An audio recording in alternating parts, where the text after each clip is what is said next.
Hello friends, सादी PSC academy के online YouTube channel में आप सभी का स्वागत है। आज हम लोग छत्तीसगढ़ के इतिहास को आगे ले जाएंगे। पिछले 2 वीडियो बन चुके हैं, ये आपका अगला वीडियो होगा जिसमें हम लोग छत्तीसगढ़ के आधुनिक इतिहास को आगे ले जाएंगे। दोस्तों, सबसे पहले एक काम करेंगे, जितने भी सब्सक्राइबर हैं, जितने भी प्रतियोगी छात्र छात्रा हैं जो लोग अभी CGPSC की तैयारी कर रहे हैं और व्यापम की जो तैयारी कर रहे हैं, उन लोगों से एक रिक्वेस्ट है कि हमारे ये जो चैनल है क्लियर CGPSC, इसको लाइक, सब्सक्राइब और आपका जो बेल आइकॉन होता है उसको ज़रूर क्लिक करके रखे रहें, ताकि समय समय पर जो है जितने भी वीडियो अपलोड होते रहेंगे उनकी जानकारियाँ आपको मिलती रहे। एक चीज़ और बताना चाहूँगा कि हमारे जो है ये यूट्यूब चैनल में केवल छत्तीसगढ़ की वीडियो नहीं डलते, संविधान की भी वीडियो और बाकी सब्जेक्ट के भी वीडियो लगातार अभी डलेंगे। और करेंट अफेयर जो कि बहुत ही महत्वपूर्ण टॉपिक होता है, महत्वपूर्ण कहना चाहिए, एक सीरीज़ होता है कंपटीशन एग्ज़ाम के लिए, उसके भी वीडियो आपके हमारे चैनल में डलेंगे, उसको आप ज़रूर देखिएगा। पर ये जो छत्तीसगढ़ का जो टॉपिक है वो विशेषकर आपके लिए बनाया जा रहा है, निःशुल्क है। हम चाहेंगे कि आप घर बैठे इसकी तैयारी करें। वैसे दोस्तों एक बता दूं कि हमारी एक ऑनलाइन क्लासेस लाइव चलती है, वो काफ़ी डिटेल होती है। एक क्रैश कोर्स भी चल रही है, अभी चालू होने वाली है और साथ ही समय समय पर नए नए बैचेस प्रारंभ होते रहते हैं। तो संस्थान द्वारा पूरी एक टीम है हमारी जो आपको हर सब्जेक्ट को पढ़ाकर लाइव मोड पे, ताकि उसमें जो है डाउट्स क्लियर हो सके। इसमें एक परेशानी ये है कि आप और मेरे बीच में कोई डाउट्स क्लियरेंस नहीं हो सकता, या तो आपको रिंग करना पड़ेगा या तो मैसेज डालना पड़ेगा। लेकिन क्लासेस में एक फ़ायदा ये है कि आप क्लास में ही आप तुरंत आप कुछ डाउट्स है वो पूछ सकते हो, ये एक फ़ायदा है उसमें। ठीक है दोस्तों, चलिए, तो ये हमारे क्लास का एक प्रोसीजर मैं बता रहा था। अब हम लोग शुरू करते हैं पिछले क्लास से आगे। तो पिछले क्लास से आगे हम लोग शुरुआत करें आगे। चलिए, लंबी सांस लीजिए और अपने दिमाग को फोकस करिए जो आज हम पढ़ने वाले। 1907 तक हम लोग पढ़ चुके थे शायद, है ना, इससे आगे पढ़ना है। तो 1907 में हम लोग देखें कि सूरत का अधिवेशन होता है, जिसमें जो है कांग्रेस दल 2 भागों में बढ़ जाता है, अर्थात कांग्रेस का विभाजन हुआ नरम दल और गरम दल में। आपको मालूम है कि गरम दल के प्रमुख नेता थे लाल, बाल और पाल। लाल अर्थात बाल गंगाधर तिलक, ठीक है, बाल, पाल, लाल ऐसा करके पढ़े हो ना, विपिन चंद्र पाल, लाला लाजपत राय, ये 3 जो है प्रमुख नेता बने। और इसी समय आपको ज्ञात है कि उस समय जो है बाल गंगाधर तिलक को जेल में डाल दिया गया और भेजा गया कहाँ, मांडले जेल में, जो कि आपके म्यांमार अर्थात अभी जो बर्मा जिसको बोलते हैं, बर्मा म्यांमार, ठीक है, वहाँ पर वो उस जेल में उनको भेज दिया गया, ताकि जो है आंदोलन जो है व्यापक रूप ना ले। ठीक है, क्योंकि अंग्रेज़ों को मालूम था कि जब तक बाल गंगाधर तिलक है ये जरूर कुछ बड़ा काम कर सकता है। ठीक है, और आपको एक चीज़ बता दूं कि गांधी के पहले अगर भारत में कोई बहुत बड़ा नेता, प्रखर नेता, जिसके अंदर एक जज्बा था, लोगों के अंदर कहना चाहिए राष्ट्रीयता का संचार करने का एक मादा, वो था आपके बाल गंगाधर तिलक में। लेकिन उसको डाल दिए जेल में 7 सालों के लिए, फिर 1914 में बाहर निकली। तो 1907 में जो है उनकी एक रचना रहती काफ़ी महत्वपूर्ण, बाल गंगाधर तिलक की, मराठा और केसरी। आपको याद रखना है, मराठा जो है आपके इंग्लिश भाषा में है और आपका केसरी जो है वो मराठी भाषा में। तो केसरी का जो है अनुवाद किया छत्तीसगढ़ में उन दिनों 1907 में माधवराव सप्रे ने हिंद केसरी करके या हिंदी केसरी करके। आपको याद रखना है, ये प्रश्न आता है कि छत्तीसगढ़ के माधवराव सप्रे ने किस, है ना, कौन से साहित्य का अनुवाद किया बाल गंगाधर तिलक का, तो उनके केसरी का अनुवाद हिंदी केसरी करके हिंदी भाषा में किए, इसको याद रखना। अब उस हिंदी केसरी के जो साहित्य में माधवराव सप्रे के बारे में कहा जाता है कि उन्होंने जो है बम गोली का रहस्य और भारत की दुर्दशा जैसे गंभीर विचारों पर लेख उसमें शामिल किया। और जब अंग्रेज को पता चला, अंग्रेज शासन को कहना चाहिए कि माधवराव सप्रे जो कि छत्तीसगढ़ के हैं, उन्होंने ये सारा चीज़ लेख लिखा हुआ है जो कि लोगों को भड़काने वाला है, शासन के खिलाफ है, तो यह जानते हुए उनको जेल के अंदर डाल दिया गया, माधवराव सप्रे को। तो आपको याद रखना है कि 1907 में उन्होंने अनुवाद किया, नाम था उनके साहित्य का हिंद केसरी, और उनको जेल में डाल दिया गया 1908 में। पर एक चीज़ याद रखना यहाँ पर, 1908 में क्या होता है कि माधवराव सप्रे ने जो है अंग्रेज़ों के सामने क्षमा याचना किया, माफ़ी मांगा कि मैं जेल नहीं जाना चाहता, मुझे छोड़ दो। क्योंकि उस समय उसके परिवार में पारिवारिक कलह है ना, उनके यहाँ ऐसी घटना घटी हुई थी जिस कारण वो डिप्रेस्ड हो गए थे। और साथ ही एक भय भी था, कहना चाहिए, पारिवारिक प्रेशर, एक बाहरी प्रेशर की वजह से उन्होंने जो है क्षमा याचना की अंग्रेज़ों के सामने। अब ये जब क्षमा याचना की अंग्रेज़ों के सामने, तो जो स्थानीय जनता, ये लोग असंतुष्ट हो गए, नाखुश हो गए माधवराव सप्रे पर कि यार जब देश में बड़े बड़े नेता जो है जेल जा रहे हैं तो इनको जेल जाने से क्या डरना। तो ऐसा सोचकर जो सामान्य जनता उनसे नाखुश हुए। पर बाद में पता चला कि उनकी परेशानियां कुछ अलग थी। तो यहाँ पर जो है छत्तीसगढ़ के जो सहकारिता, आपके जो पत्रकारिता के जो जनक कहे जाते हैं माधवराव सप्रे, वो फिर एकांत में चले गए 1908 के बाद। वो राजनीति को एक हिसाब से संन्यास ले लिया। तो 1908 के बाद जो है माधवराव सप्रे का ज़्यादा नाम आपको नज़र नहीं आएगा, ठीक है। तो 1908 की घटना को आपको याद रखना है। फिर 1908 के बाद 1909 में क्या होता है, आपको याद रखना है कि देश में पहली बार एक राष्ट्रीय पुस्तकालय, कहना चाहिए, की स्थापना की जाती है राजनांदगांव में। तो 1909 में आपको याद रखना है सरस्वती पुस्तकालय की स्थापना होती है, कहाँ, राजनांदगांव। और ये जो राजनांदगांव है, यहाँ पर स्थापना करने वाले जो प्रमुख नेता में आपको याद रखना है ठाकुर प्यारेलाल, दूसरा आपको याद रखना है छबीराम चौबे, गज्जूलाल श्रीवास्तव, ठीक है, इनको आपको याद रखना है। इनके सहयोग से जो है खोला गया। कौन कौन, नाम फिर से सुन लो, ठाकुर प्यारेलाल, छबीराम चौबे, गज्जूलाल श्रीवास्तव और राजूलाल को आपको याद रखना है। तो गज्जूलाल श्रीवास्तव, राजूलाल, छबीराम और ठाकुर प्यारेलाल, इन चारों ने जो है राजनांदगांव में क्या शुरुआत किया, एक पुस्तकालय का। और ये जो पुस्तकालय था सरस्वती नाम से 1909 में जो खुला था, इसमें जो है केवल पढ़ाई नहीं होता था, यहाँ पर जो है क्रांतिकारी जो है एक प्लानिंग किया जाता था, ठीक है, कहना चाहिए गतिविधियाँ होती थी कि कैसे हमको टारगेट करना है अंग्रेज़ों को भगाने के लिए। तो एक केंद्र बना वो क्रांतिकारियों का। तो अंग्रेज़ों को लगता था कि यहाँ तो पढ़ने जाते होंगे, लेकिन पढ़ते नहीं थे, पढ़ते तो थे, पर उसके अंदर एक प्लानिंग होता था कि अंग्रेज़ों को भगाना कैसे है, कैसे हमको प्लानिंग करना है अंग्रेज़ों को भगाने के लिए। तो वो सारा जो है कॉन्सेप्ट वहाँ पर तैयार होता था सरस्वती पुस्तकालय में। तो 1909 को आपको याद रखना है सरस्वती पुस्तकालय के नाम से। फिर आपको ध्यान में रखना है 1910, अगला डेट आते हैं 1910। तो 1910 में आपको याद रखना है दोस्तों कि इस समय जो है बस्तर क्षेत्र में, बस्तर में जो है बस्तर विद्रोह प्रारंभ हो गया। और ये बस्तर विद्रोह कहाँ हुआ, जगदलपुर में, जहाँ पर काकतीय वंश के शासक थे उस समय।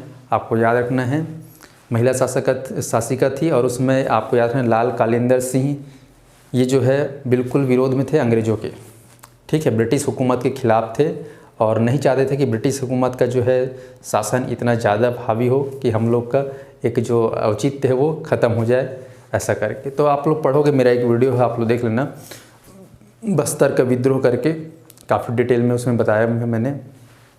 तो यहाँ पर जो है आपका जो बस्तर विद्रोह, जिसको हम लोग भूमकाल विद्रोह के नाम से भी जानते हैं, गुंडाधुर विद्रोह के नाम से जानते हैं, वीर गुंडाधुर विद्रोह, जिसमें कहा गया है बस्तर वासियों का है। तो ये विद्रोह जो है 1910 में जो हुआ बस्तर क्षेत्र में, अंग्रेज़ों के खिलाफ हुआ, ब्रिटिश हुकूमत के खिलाफ हुआ, क्योंकि वहाँ भी जो है बस्तर क्षेत्र में अंग्रेज़ों ने शोषण कर रखा था, ठीक है, ज़बरदस्ती बेगारी काम करवाना, वहाँ पर ही सहकारी की जगह आपका जो अंग्रेजी शिक्षा व्यवस्था प्रारंभ करना, सड़कें बनाना, वनों के ऊपर जो है टैक्स लगाना, बहुत सारे ऐसे क्रियाकलाप वो लोग चालू करते गए, जिसके विरोध में बस्तर वासियों ने मिलकर जो है एक साथ 1910 में भूमकाल विद्रोह प्रारंभ किया। तो आपको याद रखना 1910 में कौन सा आंदोलन चालू हुआ, बस्तर में भूमकाल विद्रोह। इसी के साथ रतनपुर, आपका बिलासपुर क्षेत्र है रतनपुर, वहाँ पर भी रतनपुर विद्रोह होता है 1910 में, तो इसको याद रखेंगे। उसके बाद 1911 में आपको याद रखना है कि 1911 में उरांव जाति विद्रोह सरगुजा क्षेत्र में, तो 1911 में उरांव जाति विद्रोह होता है। तो ये हो गया 1911। इसके बाद हम लोग पढ़ते हैं 1911 के बाद 1912। तो 1912 में आपको याद रखना है दोस्तों, बहुत ही इम्पोर्टेंट है कि यहाँ पर जो है पंडित रविशंकर शुक्ल ने कान्य कुब्ज सभा का आयोजन किया। कान्य कुब्ज सभा है ना, एक ब्राह्मण वर्ग में एक जाति का एक कहना चाहिए प्रकार है कान्य कुब्ज, जैसे हम लोग पढ़ते हैं ना सरयू पाणी ब्राह्मण, कान्य कुब्ज ब्राह्मण, ठीक है, मराठी ब्राह्मण, महाराष्ट्रियन ब्राह्मण, उड़िया ब्राह्मण, ऐसा करके तो एक वर्ग होता है, कहना चाहिए कान्यकुब्ज, तो कहा जाता है कि पंडित रविशंकर शुक्ल ने रायपुर में कान्यकुब्ज सभा का आयोजन किया। इस सभा का उद्देश्य, आयोजन करने का उद्देश्य जो है छत्तीसगढ़ के लोगों में एक तो एकता का संचार करना, राष्ट्रीय एकता का, देश प्रेम का कहना चाहिए संचार करना, और साथ में अंग्रेजों को कैसे भगाना है इस पर चर्चा करना इसका उद्देश्य था। तो आपको याद रखना है 1912 में, पीछे लिखा हुआ है 1912 में, देखिए आपका रायपुर में कौन सा आंदोलन, कान्यकुब्ज सभा का आयोजन। ठीक है, ये एक सभा हुआ, इसको याद रखेंगे। इसके बाद 1913 में नहीं आना है, 1914। तो 1914 में आप सभी को ज्ञात है कि 28 जुलाई 1914 को विश्व में जो है पूरे देश दुनिया में कहना चाहिए प्रथम विश्व युद्ध चालू हो गया, फर्स्ट वर्ल्ड वार, जो कि 1918 में समाप्त हो गया। तो इसको आपको याद रखना है 1914 में फर्स्ट वर्ल्ड वार। अभी जो फर्स्ट वर्ल्ड वार हुआ तो आपको ध्यान में रखना है कि इसमें जो है अंग्रेज भी शामिल हुए थे इस युद्ध में। ठीक है, जिसमें अंग्रेज़ों ने भारतीय लोगों का काफ़ी सपोर्ट लिया। वो लोग एक सिपाही के तौर पर भारत के लोगों को नियुक्त करते थे और लड़ने के लिए भेजते थे। जानते थे कि यहाँ पॉपुलेशन बहुत ज़्यादा है, यहाँ लड़ाकू भी अच्छे हैं, कहना चाहिए यहाँ के लोग अच्छे दमदार हैं। ऐसा करे बहुत सारे प्लानिंग के तहत जो है अंग्रेज लोग यहाँ के लोगों को सेना बना के भेजते थे। यहाँ के लोग देखते हैं कि ये तो गलत हो रहा है ना, जीतेंगे वो, नाम कमाएंगे वो, शोषण हमारा। ठीक है, तो यहाँ पर विश्व युद्ध हो रहा है 1914 में, तो फिर इसका भी विरोध किया गया भारतीय लोगों को जो सिपाही के तौर में जब भेज रहे थे। तो ठीक है जी, तो यहाँ पर 1914 में प्रथम विश्व युद्ध पूरा चल गया। इसका प्रभाव भारत के हर राज्यों में रहा, छत्तीसगढ़ के लोगों ने भी इसका विरोध किया। ठीक है, अब उसके बाद आइए 1915 है। 1915 का डेट भी आपको याद रखना है, 1915। तो 1915 में क्या होता है, देखिए कि 9 जनवरी 1915 को 9 जनवरी 1915 को गांधी जी का आगमन हुआ। ठीक है, गांधी जी का आगमन हुआ छत्तीसगढ़ मत बोल देना भैया, गलत हो जाएगा, भारत में। ठीक है, 9 जनवरी 1915 को गांधी जो है दक्षिण अफ्रीका से भारत लौटे, और उनके इन दिवन को है ना, इस दिवस को 9 जनवरी जो है उसको प्रवासी दिवस के नाम से पूरे भारत में हर साल मनाते हैं, देखे होंगे। ठीक है, चालू हो गया 2012 से, है ना, आप लोग पढ़ेंगे इतिहास संविधान के सब्जेक्ट में, तो हर साल जो है 9 जनवरी को प्रवासी भारतीय दिवस मनाते हैं आज भी। ठीक है जी, तो आपको याद रखना है कि 1915 में गांधी जी भारत आए। कहाँ से आए, दक्षिण अफ्रीका से।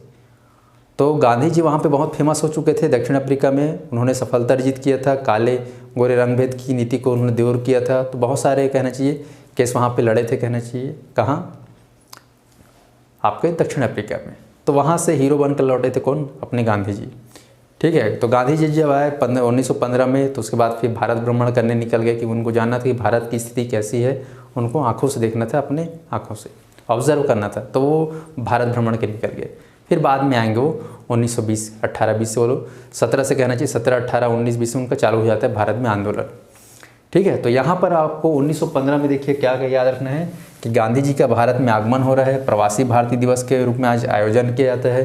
ठीक है, यह दिवस के रूप में मनाते हैं आज हम। और इसी समय 1915 में छत्तीसगढ़ में आपको याद रखना है कि पंडित सुंदरलाल शर्मा द्वारा राजिम में किसान सम्मेलन का आयोजन हुआ। 1915 में याद रखना, पंडित सुंदरलाल शर्मा ने किसान लोगों को इकट्ठा कर उनके बीच में जो है राष्ट्रीय एकता का संचार पैदा किया। ठीक है, इसको याद रखना। और बड़े स्तर पर रायपुर के टाउन हॉल में जो है माल गुजार सम्मेलन का आयोजन किया गया। ठीक है, जिसमें लगभग 300 माल गुजार लोग शामिल हुए थे। तो 1915 में सॉरी, आपको याद रखना है कि पंडित सुंदरलाल शर्मा द्वारा राजिम में किसान सम्मेलन का आयोजन, रायपुर में टाउन हॉल में माल गुजार सम्मेलन का आयोजन हुआ, जिसमें लगभग 300 माल गुजार शामिल हुए। अब उसके बाद 1915 में ही आपको याद रखना है कि देश से में बाल गंगाधर तिलक मांडले जेल से निकल कर वापस आए भारत में। खैर उसमें भारत ही था, आपका बर्मा जो था। तो वहाँ से जेल से छूटकर जब बाहर आए तो उन्होंने जो है देखा कि देश में कुछ और आंदोलन करना ज़रूरी है, इन अंग्रेज़ों को भगाना ज़रूरी है। तो उन्होंने जो है उस समय एनी बेसेंट के कॉन्सेप्ट को काफ़ी गंभीरता से लिया। एनी बेसेंट का एक अवधारणा था, वहाँ पे ये आयरलैंड की एक महिला है, आयरलैंड जानते हो ना, London, Britain, England, Scotland, Ireland, तो एक देश है आयरलैंड आज। तो इनको कहा गया आयरिश महिला। तो एनी बेसेंट जो है उस समय आयरलैंड में जो होम रूल लीग आप लोग याद है ना, होम रूल मूवमेंट, वो वहाँ पर सफल रहा, सक्सेस। तो उसी कॉन्सेप्ट को ध्यान में रखते हुए अपने कहना चाहिए बाल गंगाधर तिलक ने इस अवधारणा को यहाँ अप्लाई करने का सोचा।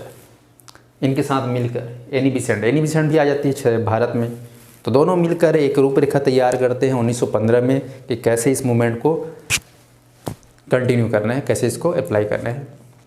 तो यहाँ पर बाल गंगाधर तिलक को याद रखना है कि 1915 में रूपरेखा तैयार किया किसका, होम रूल आंदोलन का, ठीक है, जिसको गृह शासन ही बोलते हैं। अब इसमें क्या है कि पूरी आज़ादी तो नहीं है, लेकिन हम इसमें यह था, इस कॉन्सेप्ट के अंतर्गत हम लोग पढ़ेंगे भारतीय इतिहास में डिटेल में, कि हमको यहाँ पर रहकर अपने हिसाब से चलना है, ठीक है। गृह शासन, पूरी आज़ादी तो नहीं, लेकिन कम से कम अपने यहाँ भारत में अपने हिसाब से तो कहना चाहिए शासन कर सके, क्योंकि अंग्रेज़ों का जो है शासन उसमें भारत के अलावा और भी बहुत सारे देशों में था, 40 देशों थे लगभग, जिसको हम लोग कॉमनवेल्थ गेम जो होता है ना, हर साल देखोगे 4 साल में एक बार गेम होता है कॉमनवेल्थ गेम, उसमें जो है वही लोग भाग लेते हैं देश जो लोग उस ज़माने में, अंग्रेज़ों के ज़माने में उनके गुलाम थे, जैसे भारत भी उसमें शामिल रहता है, देखोगे।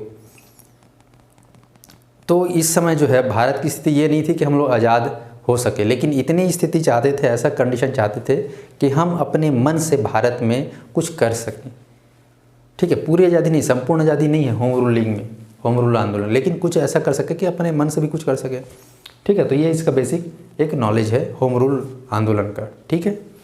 चलिए, तो तिलक ने एनी बेसेंट की अवधारणा होम रूल आंदोलन को आत्मसात करते हुए भारत में इसे प्रारंभ करने हेतु रूपरेखा तैयार किया।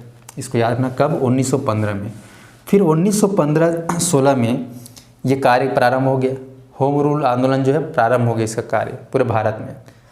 तो यहाँ पर आपको याद रखना है कि एनी बेसेंट और आपका बाल गंगाधर तिलक को भारत के उत्तरी भारत क्षेत्र और मध्य भारत क्षेत्र का हिस्सा दिया जाता है कि जाओ आप यहाँ पर इस कॉन्सेप्ट को, इस आंदोलन को प्रचार करो, इसका प्रसार करो। और दक्षिण भारत में एनी बेसेंट को दिया जाता है। तो एनी बेसेंट जो है दक्षिण भारत, जैसे कि केरल, कर्नाटक, तमिलनाडु, इन राज्यों में जो है उनको भेजा जाता है कि जाइए आप यहाँ पर होम रूल आंदोलन का प्रचार प्रसार करिए। बाकी आपका मध्य प्रदेश, छत्तीसगढ़, राजस्थान, गुजरात, महाराष्ट्र, इन क्षेत्रों में किनका रहता है कार्यभार करने का, बाल गंगाधर तिलक, ठीक है। इसको याद रखेंगे। और एक चीज़ याद रखना है कि 1915 में ही छत्तीसगढ़ में जो है Durg, Bilaspur, Raipur home rule league की स्थापना होती है, ठीक है। तो इसमें थोड़ा सा कभी कभी कन्फ्यूज़न दिया रहता है। एक बुक में दिया है कि छत्तीसगढ़ में दुर्ग, बिलासपुर, रायपुर में होम रूल लीग की स्थापना। तो इसको आपको याद रखना, 1915 में छत्तीसगढ़ के दुर्ग, बिलासपुर, रायपुर में होम रूल लीग की स्थापना।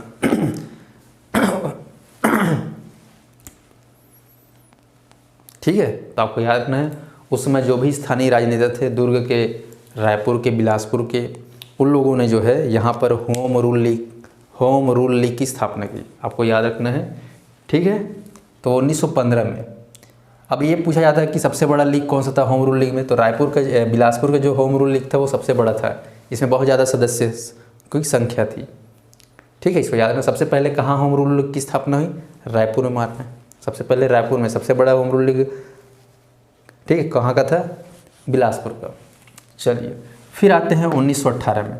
तो 1918 बेहद इंपॉर्टेंट है। इस समय रायपुर में होम रूल लीग का सम्मेलन होता है पहली बार, बड़े रूप में, व्यापक रूप पर 1918 में। तो 1918 में आपको याद रखना है कि रायपुर में होम रूल लीग का सम्मेलन होता है, जिसके प्रमुख आयोजनकर्ता बनते हैं पंडित रविशंकर शुक्ल।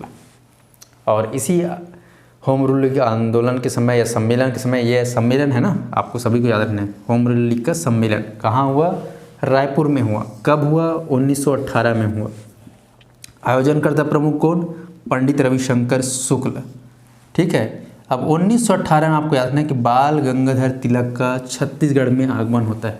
ये कई बार प्रश्न आ गया, ठीक है। तो आपको याद रखना है कि बाल गंगाधर तिलक का पहली बार छत्तीसगढ़ में आगमन कब हुआ, तो आपको याद रखना है 1918 में, 1918, ठीक है। इसको याद रखेंगे। और इस समय क्या हुआ, रायपुर में होम रूल लीग का सम्मेलन हुआ। अब यहाँ पर पंडित रविशंकर बिजी थे होम रूल लीग के सम्मेलन को संचालन करने में इसी समय जो है, इसी समय काल में पंडित सुंदरलाल शर्मा, जो कि नरम दल के नायक थे कहना चाहिए छत्तीसगढ़ क्षेत्र में, वो एक अहिंसावादी विचारधारा के थे, ठीक है, इनके मन में जो है अछूतों के प्रति काफ़ी दया करुणा का भाव था, समानता के समर्थक थे, ठीक है, जाति जाति में एक समानता के समर्थक कौन, पंडित सुंदरलाल शर्मा।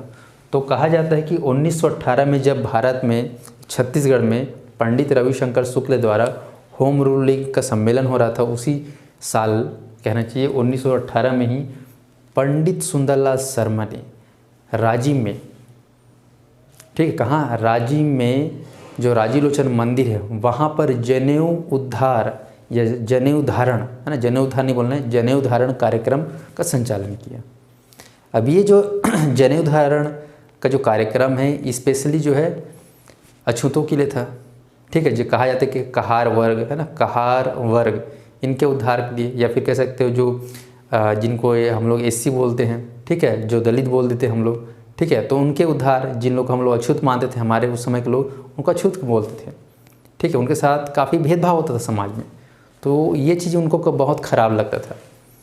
तो उन्होंने जो है राजिम के राजी लोचन मंदिर में इस कुरीति को समाप्त करने के लिए जनेऊ धारण कार्यक्रम चलाया 1918 में। इसको याद रखना, 1918 में पंडित सुंदरलाल शर्मा ने जनेऊ धारण कार्यक्रम कहाँ पर चलाया, कौन से मंदिर में, राजी लोचन मंदिर में, ठीक है। अब इसका जब ये कार्यक्रम को संचालन कर रहे थे तो वहाँ के लोग काफ़ी इसका विरोध किए, फिर वो दूसरे मंदिर में इसका कार्यक्रम को संपादित किए। तो 1918 के डेट को आपको याद रखना है, ईयर को। एक तरफ जब इधर पंडित रविशंकर शुक्ल, दो पंडित रविशंकर शुक्ल इधर किसने बीजे है, बाल गंगाधर के कॉन्सेप्ट को, क्योंकि आपको याद रखना है कि आपका जो पंडित रविशंकर शुक्ल ये गर्म दल के नेता थे और सुंदरलाल शर्मा ठंडा मतलब नरम दल, ठीक है। तो आपका जो पंडित रविशंकर शुक्ल है बाल गंगाधर तिलक के कॉन्सेप्ट को ज़्यादा फॉलो करते थे और पंडित सुंदरलाल शर्मा नहीं करते थे, ठीक है। तो यहाँ पर आपको दोनों में कॉन्ट्रडिक्शन दिखने को मिलेगा, पर ये डेट दोनों इंपॉर्टेंट है। इधर 1918 में पंडित रविशंकर शुक्ल, इधर 1918 में पंडित सुंदरलाल शर्मा का जनेऊ धारण कार्यक्रम, ठीक है दोस्तों। तो ये हो गया आपको 1918। चलिए, तो इसके बाद हम लोग अगले वीडियो में पुनः पढ़ेंगे, आप ज़रूर देखिए अगला वीडियो, वो भी काफ़ी इंपॉर्टेंट है। तो ऐसे ही दोस्तों स्टेप बाय स्टेप हम लोग वीडियो बनाते चलेंगे जब भी समय मिलेगा। और एक चीज़ आपको बोलना चाहूँगा कि हमारी क्लासेस चलती हैं, वो लाइव क्लासेस, ये जो वीडियो बन रही है एक हिसाब से रिवीजन के लिए आपका, ठीक है। क्लास में अलग तरीके से डिस्क्राइब किया जाता है ताकि चीज़ें तुरंत के तुरंत याद हो जाए। फिर भी मुझे लगता है कि आप लोग घर बैठे इसको समझ पा रहे होंगे, ठीक है। आपको कुछ अगर लगता है कि कुछ चेंजेस होने चाहिए वीडियो में या फिर एक्सप्लेनेशन में, तो आप ज़रूर कमेंट करिए, ठीक है। हम उसको बिल्कुल विचार करेंगे और कोशिश ये रहेगी कि आपको छत्तीसगढ़ के सारे वीडियो, सभी टॉपिक के वीडियो घर बैठे आप देख सके, पढ़ सके, ठीक है। चलिए फिर मिलते हैं अगले वीडियो में फिर, तब तक के लिए धन्यवाद। जय हिंद, जय छत्तीसगढ़।